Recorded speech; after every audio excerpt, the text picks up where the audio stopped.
మనం భూలోకంలో నుంచి ఒకరోజు చనిపోతాం.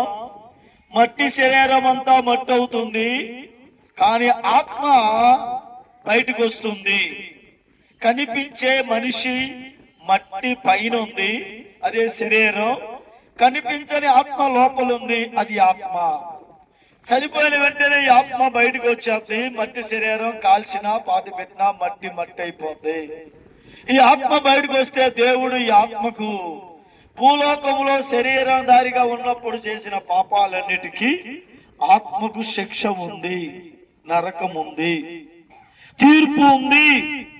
చనిపోయిన తర్వాత ఇంకేమి లేదురా మనిషి, మరి ఇంకేమి లేదు అనుకుంటున్నారు, కానీ అసలు చరిత్ర అంతా చనిపోయిన తర్వాత స్టార్ట్ అయితండి.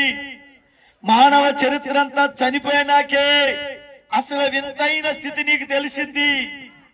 ఈ భూలోకం ఏమి లోకం, నీ ఆత్మ బయటకు వస్తే అప్పుడు తెలిసింది అసలైన లోకాలన్నీ. చేసిన పాపానికి తీర్పు ఉంది.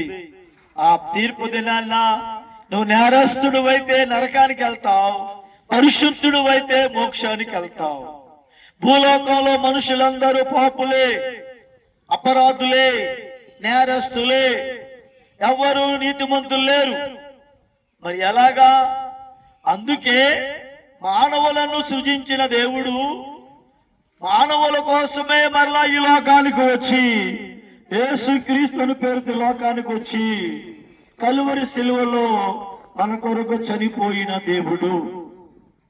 ఆయన రక్త ప్రోక్షణ ద్వారా పాప విమోచన కలిగింది మానవులకు. యేసుక్రీస్తు సిలువలో వేలాడుతూ రక్తం కార్చి చనిపోయాడు. 3వ రోజున సమాధి చేస్తే 3వ రోజు తిరిగి లేచాడు. మృత్యుంజయుడై తిరిగి లేచాడు. సజీవుడై ఇప్పుడు లోకంలో సంచరిస్తున్నాడు. మమ్మల్ని రక్షించాడు, వీళ్ళందరూ రక్షించాడు, మిమ్మల్ని రక్షించడానికి సిద్ధంగా ఉన్నాడు. యేసు ప్రభు గురించి తెలుసుకుని, ప్రభా నేను ఇలా పాపిని, నన్ను క్షమించమంటే యేసయ్య మీ పాపాలు క్షమించగల దేవుడని నేను చెప్పడమే కాదు, నా అనుభవంలో నేర్చుకున్నా. నేను పాపిని, నన్ను రక్షించిన దేవుడు యేసు కనుక మిమ్మల్ని రక్షిస్తాడు. ఆ యేసు ప్రభు నమ్ముకుని పాపము నుండి విడుదల పొందండి. ఆయనే మార్గం, ఆయనే సత్యం, ఆయనే జీవం. ఆయన ద్వారానే పాప క్షమాపణ, ఆయన ద్వారానే మారు మనసు, ఆయన ద్వారానే నిత్య జీవం. ఆయన నమ్ముకోండి, ఆ నిత్య జీవానికి వారసులు అవ్వండి. దేవుడు మిమ్మల్ని దీవించును గాక. ఆమేన్.